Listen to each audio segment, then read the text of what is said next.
Hello बच्चों, एक बार फिर आपका स्वागत है फिजिक्स विजडम एकेडमी में। आज हम केवीएस पीजीटी फिजिक्स के जो आगे के क्वेश्चन है वो करने वाले हैं। अभी तक हम क्वेश्चन नंबर 137 तक कर चुके हैं और उसके बाद के जो क्वेश्चन है आज की क्लास में हम डिस्कस करेंगे। तो आइए स्टार्ट करते हैं आज का सेशन। तो question number 138, two long parallel conductors A and B separated by 10 centimeter carry currents of 10 ampere and 4 ampere respectively in opposite directions. The force exerted by conductor B on 5 centimeter segment of conductor A is। इसमें आपको चार option दे रखे हैं। Option जाने से पहले हम question को थोड़ा समझ लेते हैं कि आपको जो है दो लॉन्ग पैरेलल कंडक्टर दे रखे A and B and they are separated by 10 centimetre and carry current 10 ampere and 4 ampere. So let us suppose I1 is 10 ampere, I2 is 4 ampere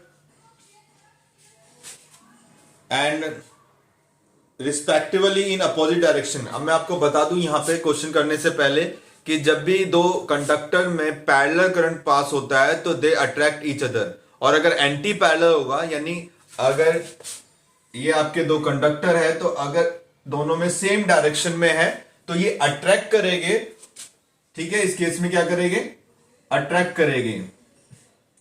but अगर यही आपका क्या है अपोजिट डायरेक्शन में, नहीं एक इस तरह हो जाए और ये इस तरह हो जाए तो ये आपका हो जाएगा रिपल्सिव। इस केस में ये रिपेल करेंगे। तो अपोजिट है तो ऑब्वियसली जो आपका फर्स्ट और सेकंड ऑप्शन होगा उसमें से कोई एक है। अब हमें मैग्नीट्यूड निकालना है mainly. So two conductors are separated by 10 centimetre, यानी कि इनके बीच का जो सेपरेशन है वो 10 सेंटीमीटर दे रखा है। सो R is equal to 10 centimeter.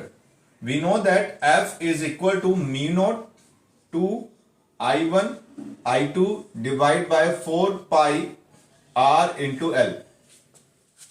ये आपका फॉर्मूला होता है।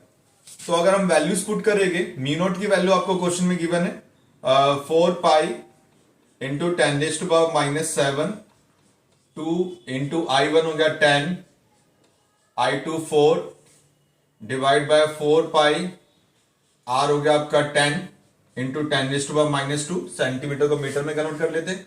और यहां भी जो लेंथ आपको दे रखी है वो है 5 सेंटीमीटर।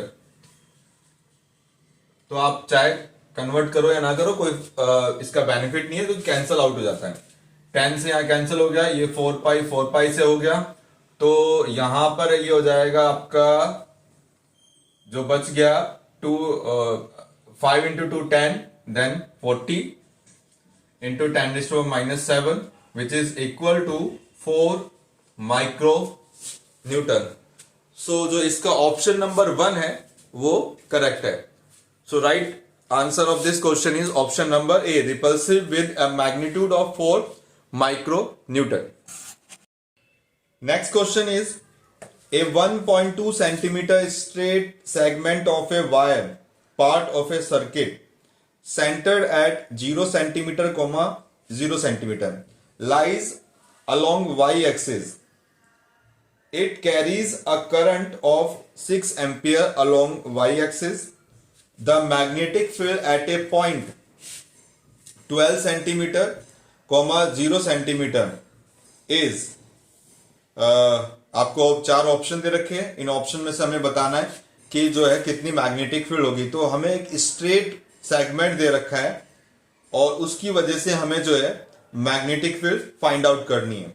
सो एक एलिमेंट की वजह से जो मैग्नेटिक फील्ड निकलती है it is given by mu naught by 4 pi I D L sine theta divide by R square.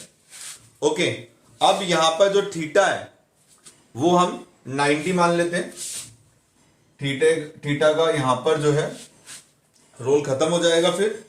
सो अब हमारे पास बच गया mu naught divide by 4 pi I D L divide by R square. Current जो है यहां पर 6 एम्पियर दे रखा है डीएल जो एलिमेंट है आपका, डीएल एलिमेंट आपको दे रखा है 12 सेंटीमीटर, ओके, नहीं 1.2 सेंटीमीटर। डीएल एलिमेंट जो आपको दे रखा है 1.2 सेंटीमीटर। तो वैल्यू पुट करते हैं, इसकी वैल्यू हो जाएगी 10⁻⁻⁷, आई हो गया आपका 6, ये हो गया 1.2। और जो सेपरेशन है वो क्योंकि कोऑर्डिनेट दे रखे हैं कि ओरिजिन पर है, वाई एक्सिस के अलोंग है, और एक्स जो पॉइंट है जहां पे हमें मैग्नेटिक फील्ड निकालनी है वो 12 सेंटीमीटर अवे है।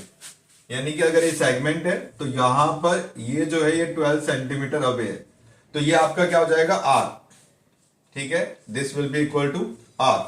अब यहां पर आप याद रखना कि 1.2 जो है वो सेंटीमीटर में और 12 भी आपका जो है वो सेंटीमीटर में दे रखा है। सो अब जो है इसे सेंटीमीटर में कन्वर्ट कर लेते हैं और देखते हैं क्या निकलता है हमारा।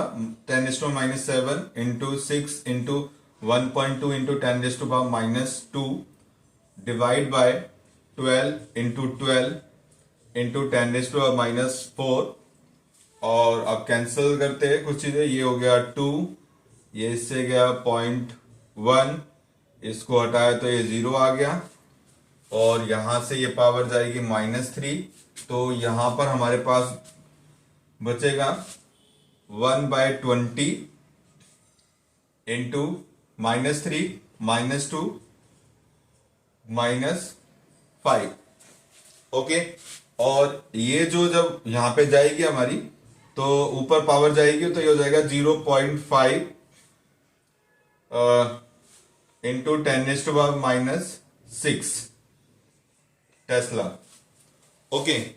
अब जो है यहां पर डायरेक्शन भी है क्योंकि ये दो ऑप्शन में है, थर्ड में और फोर्थ में सेम मैग्नीट्यूड है। तो जब हम यहां पर मैग्नेटिक फील्ड निकालते हैं तो अगर हम ये ले रहे हैं डायरेक्शन और इस तरह से रख रहे हैं तो मैग्नेटिक फील्ड जो है वो यहां पे इनसाइड जा रही है, यानी अंदर की तरफ, तो ये आ जाएगा आपका नेगेटिव, तो यहां पे नेगेटिव आएगा। तो इसका जो करेक्ट ऑप्शन है वो है ऑप्शन नंबर 3 -0.5 माइक्रो टेस्ला के cap. Next question is the magnetic energy per unit volume in a region with uniform magnetic field B is mu naught। इसके बाद आपका जो है ऑप्शन में दे रखा है mu naught is the permeability of free space। Option 1 है 1/4 b square by mu naught। Option number 2 1/2 b square by mu naught। Option number 3 b square by mu naught and option number 4 4 pi by mu naught b square। तो actually में जो magnetic energy होती है उसका जो expression है वो होता है 1/2 b square by mu naught. तो इसका जो राइट ऑप्शन है वो है option number 2। Now come to next question, question number 141। A solenoid of length 2 metre and cross sectional area 1 into 10⁻³ metre square consist of 200 turns per unit length. The self inductance of the solenoid is, self inductance हमें बताना है। So self inductance का जो formula होता है वो होता है mu naught mu R N square L into A, ठीक है।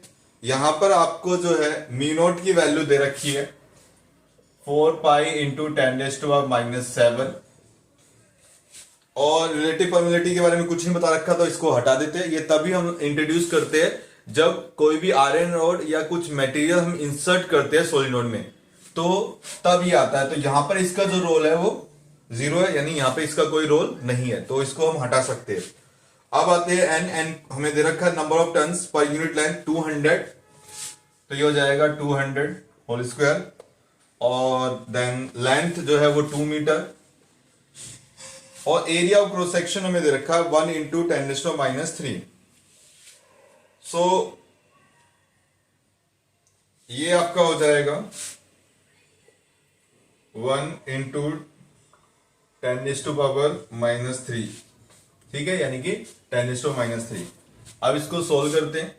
सोल्व करने के लिए सबसे पहले हम पावर को सोल्व कर लेते हैं। तो यहां पे 10⁻⁷ आएगा, यहां पे 10⁻⁴ आ जाएगा, यहां पे 10⁻⁻3 आ जाएगा, तो कुछ कैंसिल हो जाएगा। 2 इंटू ये हो जाएगा 8 पाई, तो पावर यहाँ पे आ गई 10⁻⁻³ यहाँ पे बच जाएगा, और 10⁻⁻³ और ये 10⁻⁻6 और यहाँ पे 2 × 2 4, तो ये हो गया 32 pi into 10⁻⁻6।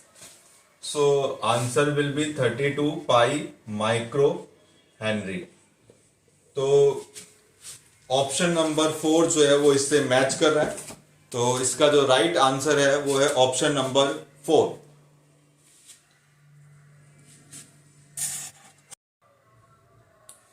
Next question number 142। A 2-meter long metallic rod is rotated with a frequency of 20 revolution per second about an axis perpendicular to rod, passing through its one end. The other end of the rod is in contact with a circular metallic ring. A constant and uniform magnetic field of 0.6 Tesla exists in the region parallel to the axis. The EMF induced between the center and the ring is, हमें बताना है कितना EMF induce होगा। तो जब भी एक rod rotate करती है कुछ फ्रीक्वेंसी से and its axis is perpendicular to the rod, तो उस केस में जो है magnetic field is given by EMF is given by 1/2 BL² omega. Okay, अब यहां पर जो है मैग्नेटिक फील्ड आपको गिवन है 0.6, so 1/2 into 0.6, length of the rod 2 metre, और यहां पर हमें ओमेगा ना देकर फ्रीक्वेंसी गिवन है 20 रेवोल्यूशन पर सेकेंड। तो 20 रेवोल्यूशन पर सेकेंड के हिसाब से अगर हम निकालते हैं तो पहले इसको कन्वर्ट कर लेते हैं 2 पाई न्यू, और न्यू की जगह जब हम वैल्यू पुट करेंगे जो कि हमें गिवन है 20, अब इसको सोल्व करते हैं तो यहां से क्या होगा आपका, एक 2 से ये कैंसिल आउट हो जाएगा, 0.6 2 इंटू 2 8 हो गया, सो 8 पाई, और ये 0 इससे कंबाइंड हुआ तो ये 6 रह गया, तो यहां पे आ गया 48 pi. So right option is 48 pi volt. So इसका जो है, इसका भी ऑप्शन नंबर 4 जो है करेक्ट है। Now come to next question. अगर किसी को भी कोई डाउट है तो बेटा वो कमेंट बॉक्स में जाके अपने डाउट्स जो है पोस्ट कर सकता है, उसका सोल्यूशन आपको मिल जाएगा। Next question is 143। A sinusoidal voltage of peak value 141 volt and frequency 50 Hz is applied to a series LCR circuit. R की value 3 ohm, XL 7 ohm, XC 3 ohm. Symbols have their usual meanings. The power dissipated in the circuit and the power factor are respectively. यानी power निकालनी और power factor जो है वो भी हमें निकालना है। तो सबसे पहले हम क्या करते हैं, पावर फैक्टर निकाल लेते हैं। हमारे लिए जो है पावर फैक्टर को निकालना सबसे पहले इजी होगा कि cos फाई हमारा जो है वो पावर फैक्टर होता है R/Z। सो R की जो वैल्यू है हमारी वो हमें दे रखी है 3, और Z जो होता है वो हमारा होता है R² plus XL minus XC whole square. So यहां पर XL 7 है, XC 3 है, तो ये हो जाएगा आपका √3² प्लस 4², और इसको अगर आप सोल्व करोगे ना तो इसका आंसर जो है वो 5 आएगा, तो ये हो जाएगा 3/5। ओके, तो जो आपका पावर फैक्टर है वो एग्जैक्टली आपका आ गया 0.6। तो ऑप्शन नंबर 3 and 2 and 3 में 0.6 है, तो 1 और 4 तो बाहर ही हो गए। अब 2 और 3 में देखते हैं कि इसमें से कौन सा हमारा जो है करेक्ट है। तो इसके अब जो हम पावर निकालते हैं, हमने cos फाई निकाल लिया तो पावर फैक्टर निकल गया, तो अब हमें पावर भी निकालनी है। तो पावर के लिए जो है हम जो है वोल्टेज वाला फॉर्मूला यूज करेंगे, करंट वाला नहीं यूज करेंगे। तो एसी सर्किट में जो पावर होती है it is given by V² divide by Z cos phi, where Z is the impedance. So यहां पर अब ये जो है वो आरएमएस वोल्टेज है और क्वेश्चन में हमें पीक वोल्टेज दे रखी है, तो इसको कन्वर्ट कर लेते हैं। तो कन्वर्ट करने के लिए क्या हो जाएगा, V M divide by √2 divide by Z cos 5। अब अगर वैल्यूज पुट करते हैं तो वी एम जो है वो हमें दे रखा है 141 और √2 जो होता है वो 1.41 होता है। z आपका 5 है और ये जो है आपका 3/5। अब देखिए इसको अगर मैं कैंसिल करूं तो ये आ जाएगा 100² इंटू 3 डिवाइड बाय 25 और इसको अगर हम आगे सोल्व करेंगे तो ये हो जाएगा 30 डिवाइड बाय 25 इंटू 10⁻³ और जब मैं इसको सोल्व करता हूं तो मुझे मिलेगा 1.2 into 10⁻³ that is 1.2 kilowatt.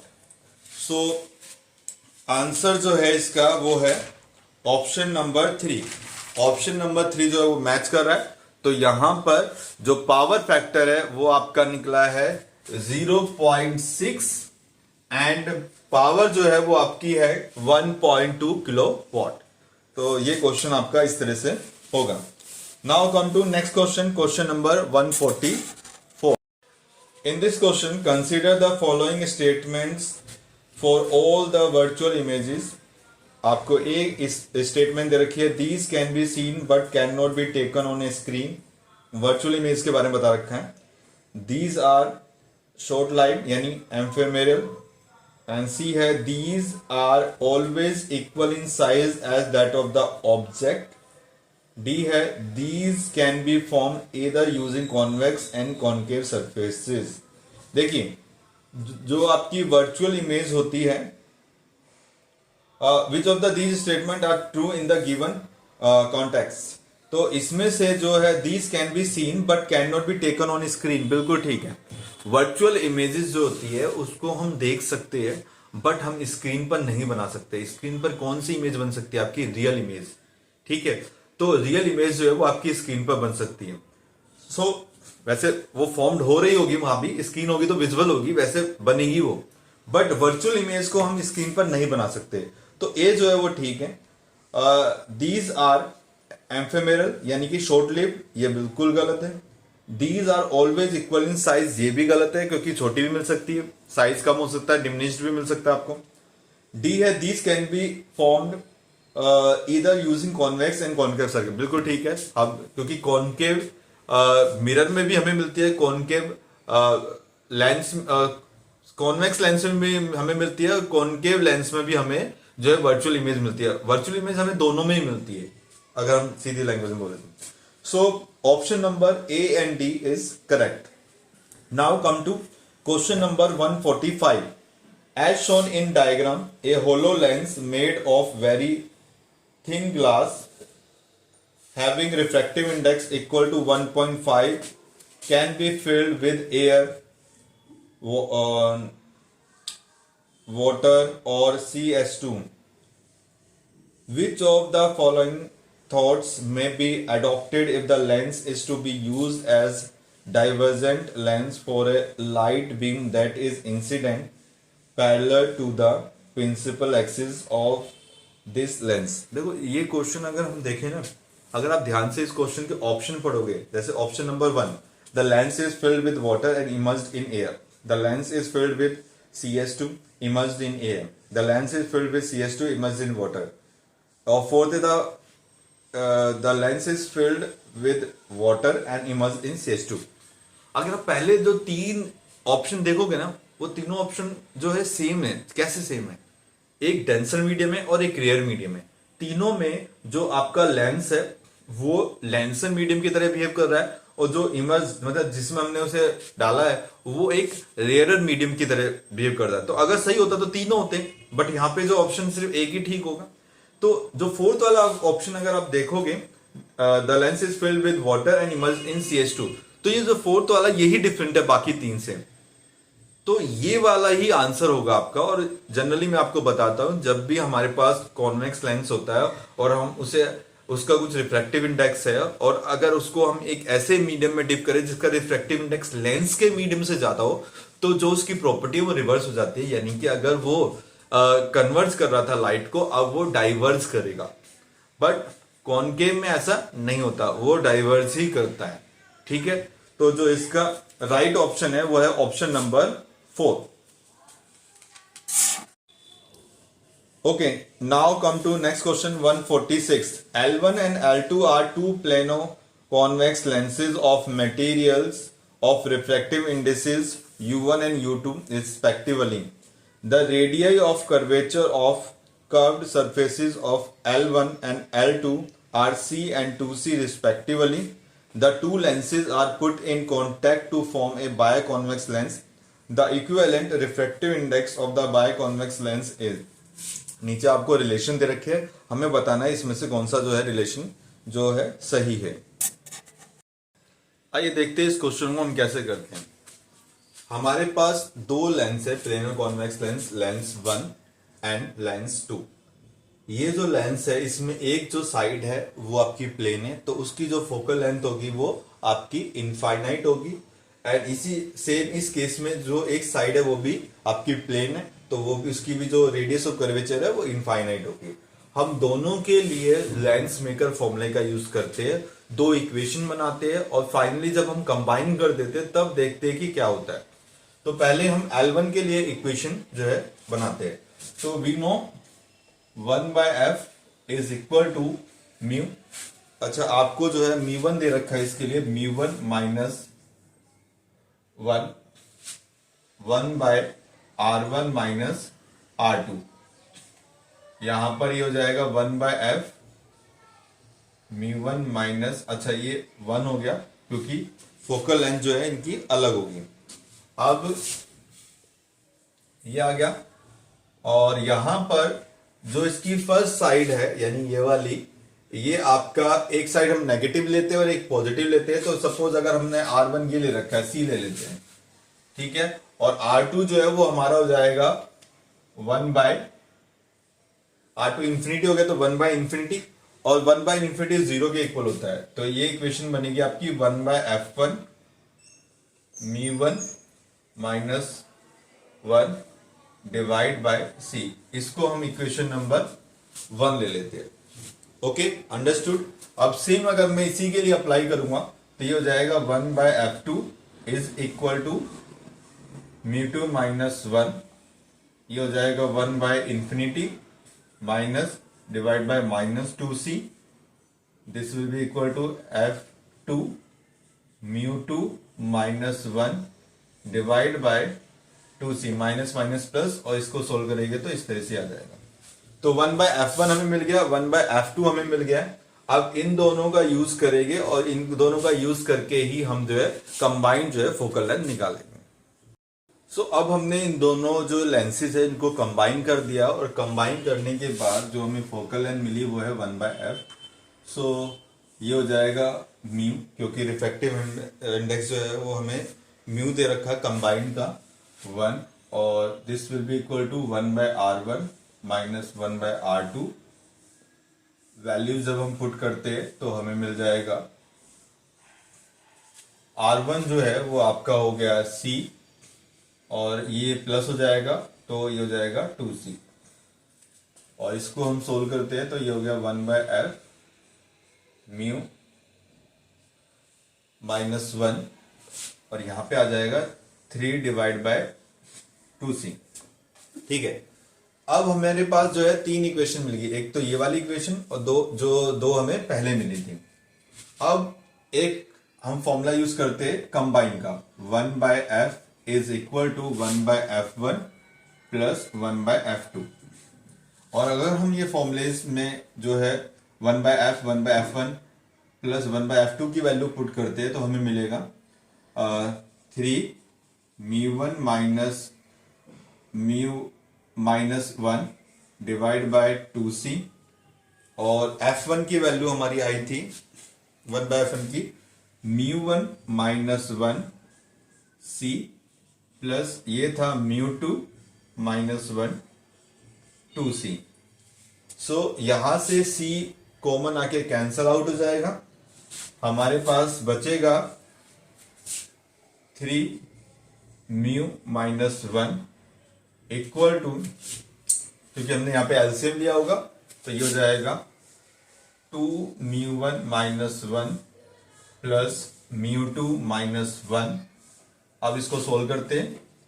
3 μ minus 3, 2 μ1 minus 2 plus μ2 minus 1, minus minus 3 और ये इससे कैंसल, तो इक्वेशन हमारे पास आएगी 3 μ इक्वल टू 2 μ1 प्लस μ2। और ये जो है थर्ड के साथ मैच कर रही है, ये वाली जो इक्वेशन है आपकी वो थर्ड के साथ मैच कर रही है।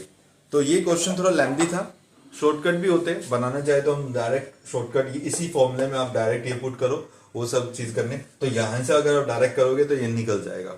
बट क्योंकि पूरा कंसेप्ट वाइज एक्सप्लेन करना था तो मैंने आपको बता दिया कि किस तरह सोल्व होगा। सो आंसर है इसका option number 3। Okay, next question. With regard to Huygens principle of secondary wavelets following statements are given. First है, it can be use to find the speed of light in a medium. Second, it can explain Snell's law. C, it can be used to find subsequent position of a wavefront. Which of these statement is or are true? Huygens principle के लिए हमें बताना है कि इसमें से कौन सी जो तीनों स्टेटमेंट है वो ट्रू है। देखो बी तो बिल्कुल ट्रू है, it can explain Snell's law, Snell's law को जो है ये प्रूव करता है। It can be use to find the speed of light in a medium, इसके लिए जो है हाइगन्स प्रिंसिपल यूज नहीं होता। बेसिकली हाइगन्स प्रिंसिपल जो है वो लाइट के कैरेक्टर को जो है बताता है कि वो जो लाइट है आपका वेव नेचर शो करती है, और जो पार्टिकल नेचर और वेव नेचर दोनों किस तरह से लिंक कर रहे हैं वो बताता है। बट एक्चुअली उसकी स्पीड की वैल्यू बताने के लिए यूज नहीं किया जाता। तो see, it can be use to find subsequent position of wave front, बिल्कुल जो भी पोजिशन होती है फॉरवर्ड वेव फ्रंट की उसे निकालने के लिए इसका यूज किया जाता है। तो इसका जो राइट ऑप्शन है वो है option number 2, B and C only. Now come to next question, question number 148। 3 nuclei X, Y and Z have mass numbers A1 ratio A2 and A3 respectively. The binding energies of X, Y and Z are E1 semicolon दे रखा है E2 and E3 respectively. Arrange the nuclei in their increasing order of stability. देखिए stability किस तरह से पता लगती है, जिसकी जितनी ज्यादा बाइंडिंग एनर्जी पर न्यूक्लियन होगी उसकी स्टेबिलिटी उतनी ज्यादा होती है। तो अगर मैं यहां पर देखूं, आपको ऑप्शन भी दे रखे हैं, उस पर बाद में चलते हैं, पहले हम ये देख लेते हैं कि मास नंबर का क्या है। सो इस क्वेश्चन में अगर हम मास नंबर देखें किसका ज्यादा है तो A2 is greater than A1, further greater than A3. So जो मास नंबर है वो A2 का ज्यादा है then A1 and then A3। और जो एनर्जी दे रखी है वो E3 की ज्यादा है E2 से और E1 के बराबर है, यानी E1 E2 की एनर्जी ज्यादा है बराबर है, और E3 की जो एनर्जी वो इन दोनों से ही ज्यादा है। तो अब यहां पर हमें क्या करना है, हमें स्टेबिलिटी बतानी है, वो भी इंक्रीजिंग ऑर्डर, यानी पहले कम फिर उससे ज्यादा फिर उससे ज्यादा। सो स्टेबिलिटी जो होती है किसी भी न्यूक्लियाई की वो डायरेक्टली प्रोपोर्शनल होती है बाइंडिंग एनर्जी पर न्यूक्लियन के। ठीक है, ये कर्व हमें ये बताता है। तो यहां पर अगर हम बाइंडिंग एनर्जी देखें E3 bye A3, E2 bye A2 and E1 bye A1। E3 की बाइंडिंग एनर्जी सबसे ज्यादा है, उसका मास नंबर सबसे कम है, तो सबसे ज्यादा इसी की होगी। तो सबसे ज्यादा बाइंडिंग एनर्जी किसकी होगी? E3 की। तो नंबर 1 पर ये, अभी इंक्रीजिंग ऑर्डर नहीं बता रहा, एनर्जी का ऑर्डर बता रहा हूं, सबसे ज्यादा इसकी।